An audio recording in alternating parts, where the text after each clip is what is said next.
Vamos ahora a hablar con Paola del Carpio, de la Red de Estudios para el Desarrollo, sobre el arroz, porque mañana, Paolita, es el Día Nacional del Arroz, un cereal además que consumimos casi en todas las comidas los peruanos. Buenos días, Paola. Hola, Fátima. Sí, así es. Recientemente nomás se ha nombrado el 3 de octubre como el Día del Arroz, que es de hecho un cultivo bastante importante para nosotros, representa el 10% de la producción agrícola que tenemos.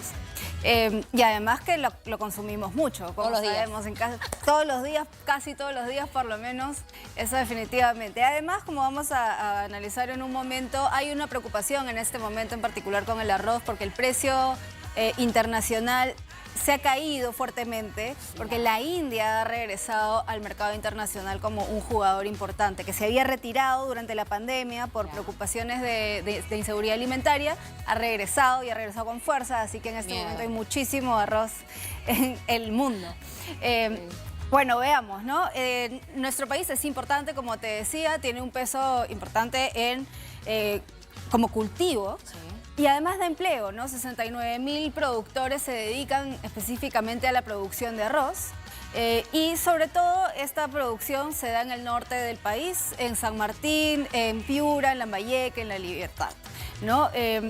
Y somos, de hecho, el segundo productor de arroz en América Latina. Quizás eso no es tan conocido. El primero es Brasil, por lejos, produce bastante más que nosotros, pero después estamos nosotros, ¿no?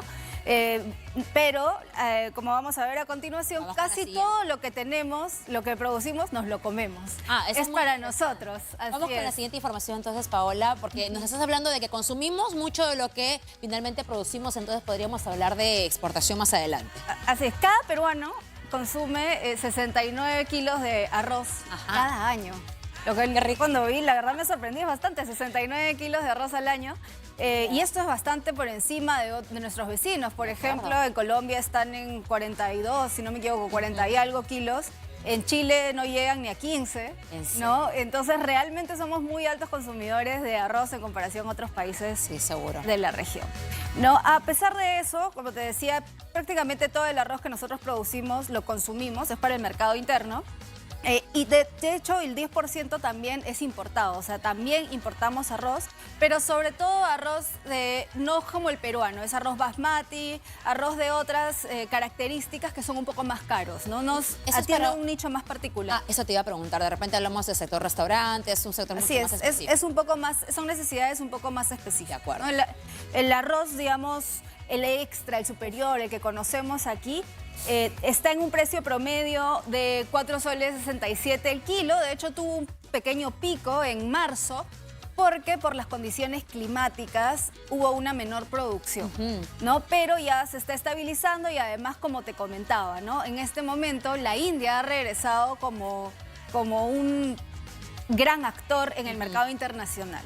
Ahí, ¿cuál es la preocupación? Digamos, ellos sobre todo exportan el arroz basmati, que te comento que es más caro, pero también tienen otros tipos de arroz que, si bien no son iguales al que nosotros consumimos, eventualmente, si se hace demasiado barato, puede, en cierta medida, claro, sustituir en alguna medida, ¿no? Pero es una preocupación, pero que en este momento no es que esté afectando fuertemente. Dentro de todo, hay una franja de precios que tenemos que protege tanto al consumidor como al productor de arroz, ¿no? Si el precio de importación está por encima de cierto número, hay como un subsidio. Si está por debajo, como es en este momento, hay un arancel. Como un fondo de estabilización. Exactamente. Es para que no sintamos, ni los productores peruanos ni los consumidores, tan fuerte esos cambios abruptos. En tanto, vamos con la siguiente información, en tanto de que es altamente consumido en nuestro país. Sin embargo, yo recuerdo otros precios hace varios años y termina siendo eso un poquito elevado para algunas familias,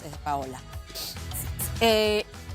Bueno, entonces vamos a ver ¿cuál es nuestro potencial aquí? De hecho, algo que quizás no es tan conocido es que somos no solo producimos bastante en relación con otros países de la región, sino que también somos eficientes. Producimos 8 toneladas por cada hectárea, lo cual está por encima de la eficiencia de Brasil, por encima de la eficiencia incluso de China. Nos gana Uruguay. ¿Y a qué se debe esa eficiencia que llama la atención? Bueno, a que se han realizado inversiones, o sea, digamos, se ha tecnificado el uso de de este cultivo, pero todavía falta, todavía nos acuerdo. falta, ahora vamos a conversar de eso. ¿No?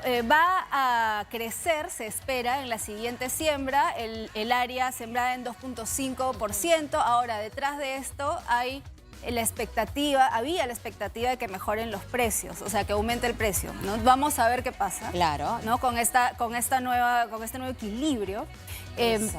Y te iba a preguntar justo sobre esta última información, Paola, porque tú has colocado en el mapa, por ejemplo, el norte del país, donde más se produce arroz, y allí tenemos cada cierto tiempo unas situaciones climáticas muy complejas que a veces afectan los cultivos de diversa naturaleza. Hablamos muchas veces de las frutas y otros elementos, pero también puede ser un riesgo para el arroz. Cuéntanos, por favor. Sí, algo real es que, bueno, el cambio climático es una realidad, cada vez lo vemos más presente en diferentes retos que ha tenido nuestra agricultura en los últimos años. Y algo que tiene el arroz en particular es que es un cultivo muy sediento, digámoslo así, ¿no? Consume mucha agua. Por dar un ejemplo, la quinoa o la palta consumen 1000 litros cúbicos por hectárea, mientras el arroz está más cerca de los 14 o 15. ¿No? Es una diferencia fuerte. Y muchas veces el riego aquí es por inundación, ¿no? Y se pierde muchísima agua cuando se podría todavía hacer inversiones en tecnología o en nuevas formas de riego que sean menos desperdiciadores de agua. ¿Ya? Porque lo cierto es que sabemos que sobre todo en la costa norte, cada vez más es un problema el tema del estrés hídrico. Sí, ¿no? totalmente. Así que es algo que no debemos perder de vista. Por supuesto, porque hay que cuidar el agua por principio, pero además porque también va a afectar en el largo plazo la eficiencia del sector. Podemos ser más eficientes con el tema del arroz y de pronto en algún momento también no solamente que la mayoría de lo que producimos sea consumido aquí, sino que también haya un importante porcentaje del arroz para exportación, un arroz de calidad y que tenga la eficiencia de la que hablábamos en el gasto del agua. Pero esto requiere de inversiones, como siempre lo decimos, Paola, y de un compromiso a largo plazo. Gracias. Hay mucho trabajo por delante.